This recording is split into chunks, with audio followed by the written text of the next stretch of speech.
Buenos días a todos. Thank you for the honor of being with you today. Doing this via video is certainly the more environmentally friendly version than me flying to Colombia from Zurich. Because we all know climate change is indisputably among the defining challenges of our time. And it is increasingly recognized as a threat multiplier, amplifying other factors such as inequality. A transition towards greener, more circular ways of living, working, and doing business is therefore vital, and ever more urgent necessity if we are to still mitigate the worst outcomes for people and the planet. There is no other Earth. At the Adecco Group, the world's leading talent advisory and solutions company, we are convinced that robust labor markets and the skills these offer will be decisive components enabling this transformation. That human behavior should not only remain the cause of the problem, but must be the key solution to it. Whether it is about phasing out fossil fuels, delivering climate-friendly solutions, innovating production processes, or new work models, they depend entirely on the capabilities of men and women, young and old, workers and entrepreneurs. Environmental technology is quickly developing and requires, just as other technologies, constantly evolving skills building systems. We need to ensure that our economies and societies continuously have the skills needed to deliver the green transition.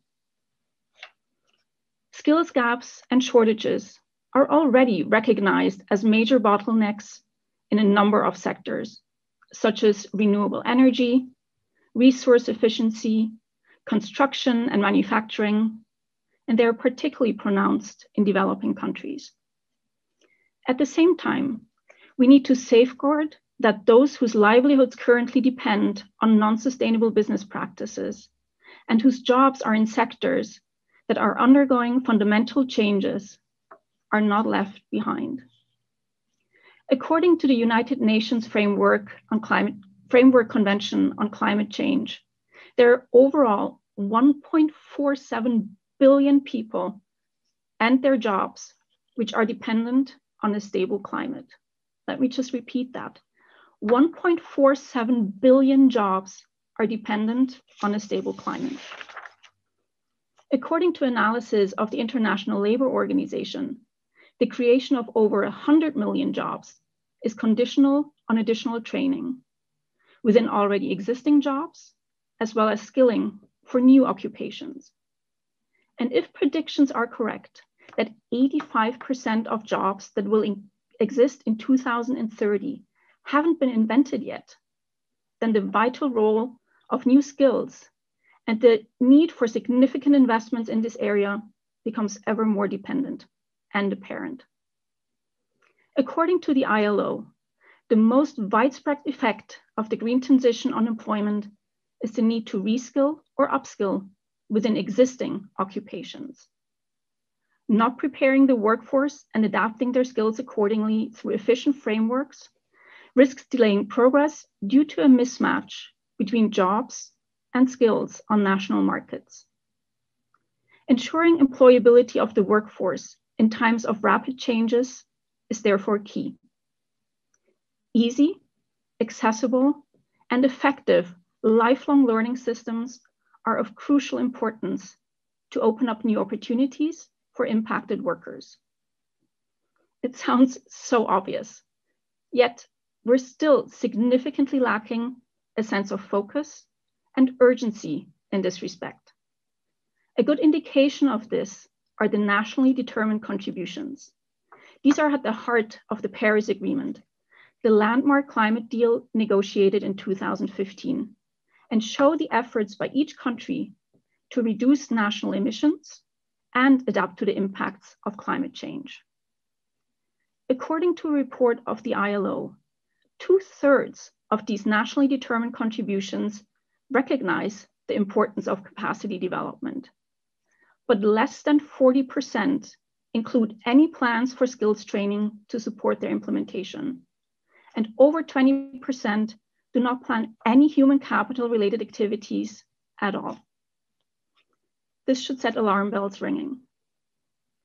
Moving towards a truly sustainable economy to maintain the integrity of our natural world for the next generations is one of the defining tasks of our time.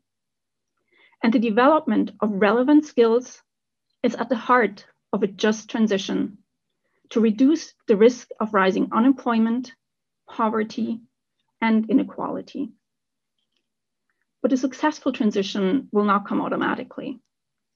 In order to make this work for workers, companies, and societies, comprehensive forward-looking skills strategies are needed to train young people and reskill the current workforce to meet the skills needs of the new jobs generated in the transition process.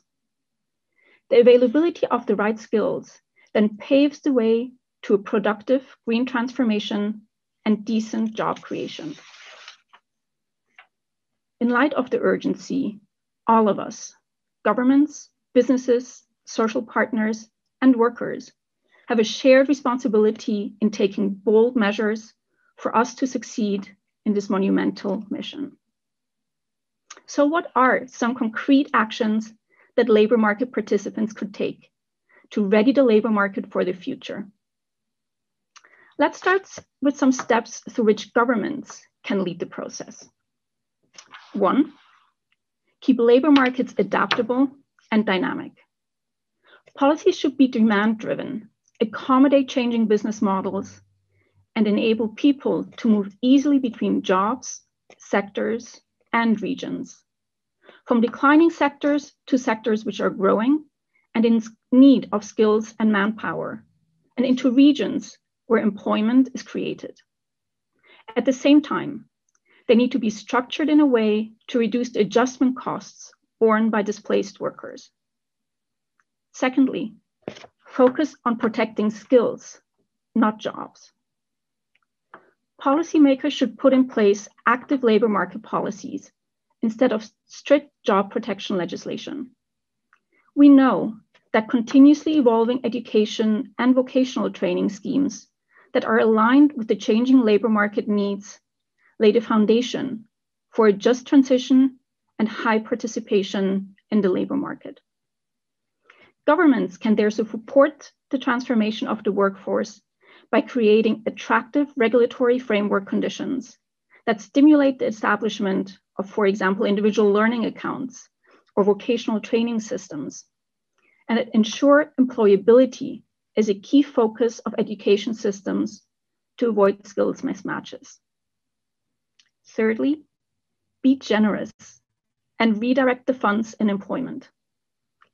Governments should incentivize employers to reskill their workforce by removing accounting obstacles and making it possible that investments in the workforce can be amortized. Another way to deliver both lower emissions and higher employment would be to use revenues from carbon taxes to reduce taxes and charges on labor. On the worker side, policymakers should focus on building effective social protection systems that apply to all types of work as a key element of a proper, just transition.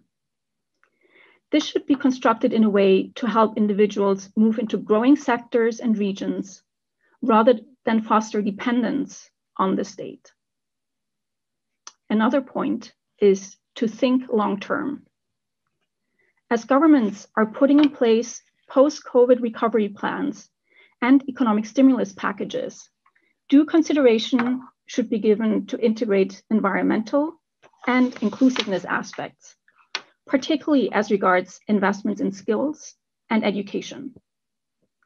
This will help create opportunities for income, jobs, and growth, and at the same time, accelerate action on medium and long-term environmental goals. And finally, be inclusive. Governments should seek to find ways to bring people working in informality into the formal sector to achieve a system-wide transformation. This will allow them to participate in support schemes and that their processes can be adapted to the new policies. given that over 2 billion people are working in the informal sector, ignoring this challenge would slow progress and undermine the legitimacy and successful implementation of the transformation. Now, the burden of the transition can't lie on governments alone. Employers also play a key role in facilitating the transition. So what is it that companies should do? First, be proactive rather than wait for the transition to happen to them. Firms are often not sufficiently aware of the need for green skills for the future, and their investment in green training or green knowledge-intensive activities is often limited.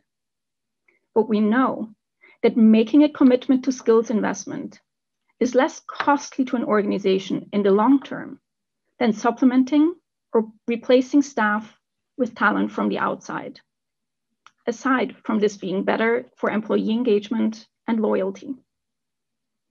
Companies can start by setting in place mechanisms that map the needs and requirements, identify the skills gaps, and based on this, get the reskilling and redeployment underway. Secondly, take a holistic approach. Companies need to be mindful to offer a full range of training and development opportunities that align with these skills needs. This should include apprenticeships, vocational and technical vocational education and training, as well as top-up training for existing workers and for mid-career workers who need to adapt to greener ways of working. And finally, be supportive. A recent study we conducted showed a clear mismatch between an individual's self-perceived level of risk and their willingness to take steps to address it. This means that employers need to step up and play a more active role in informing workers about the risks to their jobs, identify what they need for future growth, and the opportunities that are available. Skills and adaptation measures are thereby especially important in the context of small and medium enterprises.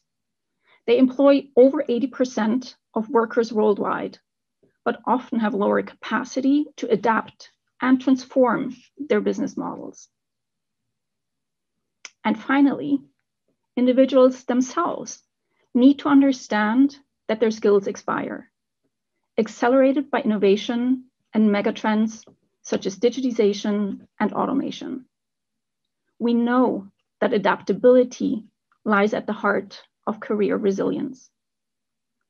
To mitigate these risks to their employability, people therefore need to take ownership of their own skill set and actively seek opportunities for skilling.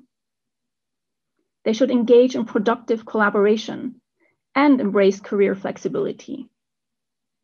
And they must adopt a mindset of lifelong learning.